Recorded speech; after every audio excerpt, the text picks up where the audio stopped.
नमस्कार, आप सभी का स्वागत है हमारे यूट्यूब चैनल हिंदी में ज्ञान। आज हम बात करने वाले हैं बीएड सेकंड ईयर के प्रथम प्रश्न पत्र ज्ञान एवं पाठ्यक्रम के दूसरे टॉपिक के विषय में प्रमुख सिद्धांत। कुछ दार्शनिकों ने अपने कुछ विचार और प्रमुख सिद्धांत दिए हैं जो निम्नलिखित हैं। तो चलिए एक एक करके इनको पढ़ना शुरू करते हैं। पहला सिद्धांत है ज्ञान एवं बुद्धि का सिद्धांत, जिसके प्रतिपादक हैं सुकरात एवं प्लेटो। दूसरा सिद्धांत है संवेद विवेकपूर्ण सिद्धांत, जिसके प्रतिपादक हैं अरस्तु। तीसरा है अनुभववादी सिद्धांत, जिसको जॉन लॉक द्वारा प्रतिपादित किया गया है। अगला सिद्धांत है अंतः प्रज्ञा प्रणाली, जिसके प्रतिपादक हैं हेनरी वर्गसे। इसके समर्थक कहे जाते हैं। पांचवा सिद्धांत है क्रियात्मक ज्ञान, जिसको जॉन ड्यूवी ने प्रतिपादित किया है। अगला सिद्धांत है संवाद विधि, जिसे दिया है प्लेटो द्वारा विकसित किया गया है। इस विधि को संवाद विधि को प्लेटो द्वारा विकसित किया गया है। अगला है बहुत ही इम्पोर्टेंट विधि प्रश्नोत्तर विधि, जिसे सुकरात द्वारा विकसित किया है। ये प्रश्नपत्र एक में नहीं, ये सभी प्रश्न पत्रों में लगभग पूछे जाते हैं ये सभी जो सिद्धांत हैं। अगला सिद्धांत है समस्या समाधान विधि, जिसे सुकरात एवं सेंट थॉमस द्वारा दिया गया है। अगला है आत्मनिरीक्षण विधि, जिसे लॉक द्वारा दिया गया है। आगमन और निगमन का सिद्धांत, यह बहुत ही फेमस है, यह हर पेपर में लगभग पूछा ही जाता है। इसे दिया है, ये दोनों विधियां अरस्तु ने दी हैं। आगमन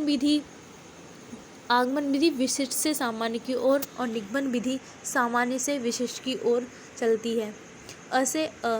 ऐसे याद रखिए, विकास आया और संजू निकला, विकास आया संजू निकला। व से विशिष्ट विधि आगमन विधि विशिष्ट से सामान्य की ओर, न से निगमन विधि सामान्य से विशिष्ट विधि।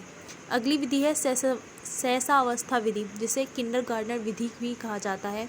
यह सबसे उत्तम विधि है। अगली विधि है संज्ञानात्मक विकास। इस सिद्धांत को दिया है जीन पियाजे ने। ये इनका एक बहुत ही फेमस संज्ञानात्मक विकास सिद्धांत है। अगला है मनोविश्लेषणवाद, इसे दिया है फ्रॉयड ने।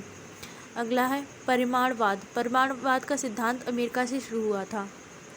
अगला है खेल खेल में ज्ञान पद्धति, जिसे मोंटेसरी ने स्टार्ट किया था। अगला है अर्थ क्रिया सिद्धांत, जिसे विलियम जेम्स ड्यूबी सिलर ये सभी इसके प्रतिपादक और समर्थक रहे हैं।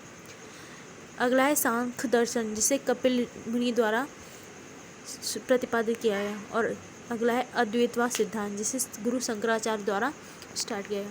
आइए इसमें कुछ और प्रमुख टॉपिक है, जैसे ज्ञान एवं शिक्षण। इसमें शिक्षा से कुछ रिलेटेड क्वेश्चन पूछे जाते हैं। जैसे स्तर, शिक्षा के कितने स्तर हैं? तो 3। शिक्षा के कितने कौशल हैं? 13। शिक्षा के ब्लूम द्वारा कितने उद्देश्य बताए गए? तो ब्लूम ने शिक्षा के 3 उद्देश्य बताए, भावात्मक, ज्ञानात्मक, क्रियात्मक। ये पूछे जाते हैं कि ऐसे दिया जाता है, एक 4 ऑप्शन दे दिए और एक कुछ अलग दे दिया, तो इसमें से भावात्मक, ज्ञानात्मक, क्रियात्मक ये ब्लूम के अनुसार उद्देश्य है शिक्षा के, और एक जो गलत आंसर होगा। अगला है शिक्षण कार्य। शिक्षण कार्य में क्या क्या मेन होता है? अनुदेशन, निदान और सर्वांगीण। शिक्षा के प्रमुख घटक होते हैं शिक्षा, विद्यार्थी, पाठ्यक्रम।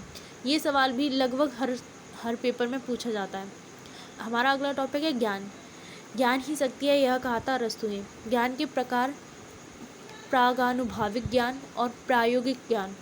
गीता के 18वें अध्याय में 3 प्रकार के ज्ञान का वर्णन है। न्याय दर्शन के अनुसार प्रमा एवं अप्रमा ज्ञान का वर्णन है।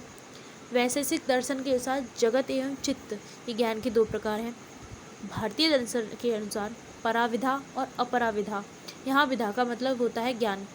2 प्रकार के ज्ञानों का वर्णन किया गया है। जैन दर्शन के अनुसार ज्ञान 5 प्रकार का है। ज्ञान की कांट द्वारा विशेषताएं 7 बताई गई हैं। अगर आपको वीडियो हेल्पफुल लगे तो इसे लाइक एंड चैनल को सब्सक्राइब करना ना भूलें। धन्यवाद।